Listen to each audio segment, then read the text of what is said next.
SB19 dumating din para full support sa Avignon Grand sa Alabang. Grabe din talaga guys.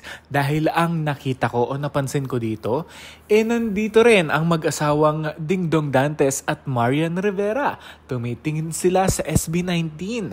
I wonder kung ano ang iniisip nila sa mga boys, hindi ba?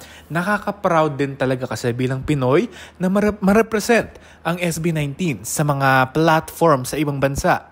I wonder kung merong chikahan or interaction ang mga boys kay Marian. Dahil alam naman natin na itong si Marian, sumasayaw ito, di ba? Dancing Queen ng Kapuso Network.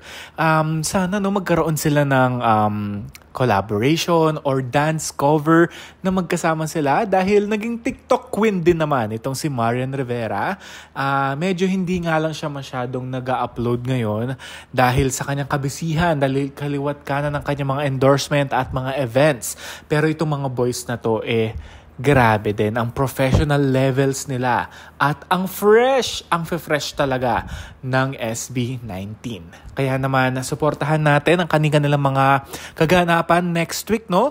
Meron silang mga gagawing mga shows individually at ang The Voice Kids ni Stel at Pablo na marami pa tayong kailangan na dapat abangan. May OST din na hinahanda itong si Pablo sa ABS-CBN na Incognito na teleserye ni Richard Gutierrez at Daniel Padilla na ipapalabas next year. All that and more dito lang sa akin channel sa mga kaganapan nila and all that. Keep watching and thank you very much for continuing support to my channel at for SB19 updates, don't forget to like and subscribe. This has been Jay Kumanangan TV. Thank you for watching. Till next time.